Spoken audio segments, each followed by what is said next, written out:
In this video, I am going to do a quick overview of anatomy of piriformis.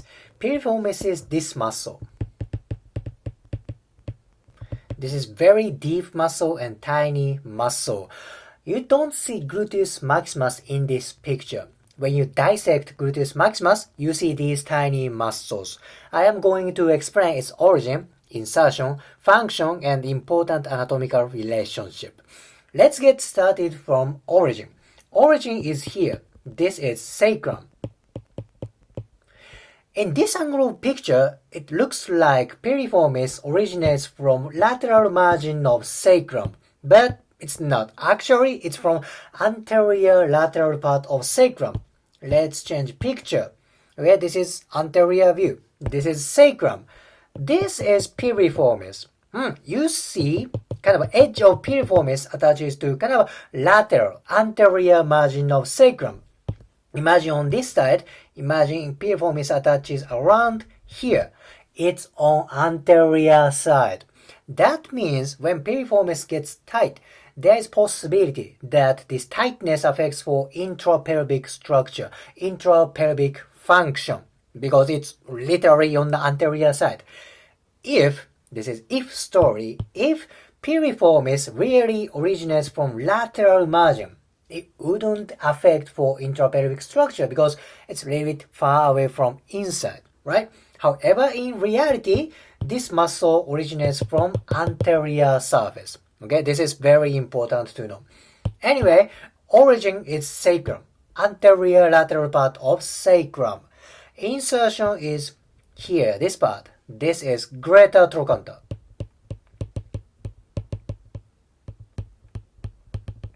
Greater trochanter is big bony bump on femur. This is very big bony landmark. This muscle attaches to greater trochanter. That's it. Origin, anterior lateral part of sacrum. Insertion, greater trochanter. Then let's go to functions. There are 3 functions for movement, and this is important for stability. What is main function for movement? That is lateral rotation, external rotation. External rotation, very important muscle. Next one is abduction. Hip abduction and hip extension. External rotation, abduction, and extension. Then, as I said, this is important for hip stability. So when this muscle gets tight, that inhibits for the other movements, internal rotation, adduction, and flexion. Plus, when this muscle gets tight, that inhibits for range of motion and stability. Very important muscle. Well, this is pretty much about basic information. So let me talk about the relationship with nervous tissue. This is piriformis. There are numerous nervous tissues around piriformis. The most famous one is this one. This is sciatic nerve. One of the biggest peripheral nervous system in human body. Sciatic nerve kind of shows up from inferior border of piriformis. But this is average. Of course, there is variation because human body is different for each person, right? For some people, actually sciatic nerve penetrates the muscle fiber of piriformis, like this. So in that such people, flexibility of piriformis is very, very important.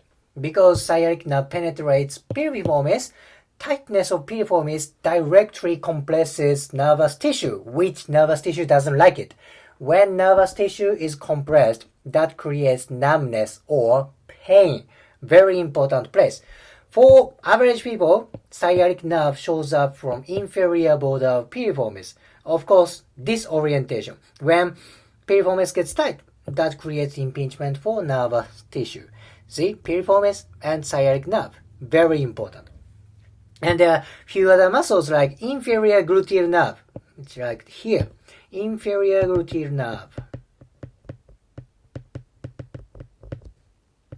Inferior gluteal nerve and superior gluteal nerve. So possibility is tightness of this muscle can create impingement for these groups. So Piriformis is important for joint movement, joint stability, and nervous tissue condition. Oh my gosh, this is quite important muscle for hip and pelvis. If you liked today's video, please hit the like button, comment, and subscribe. See you next video.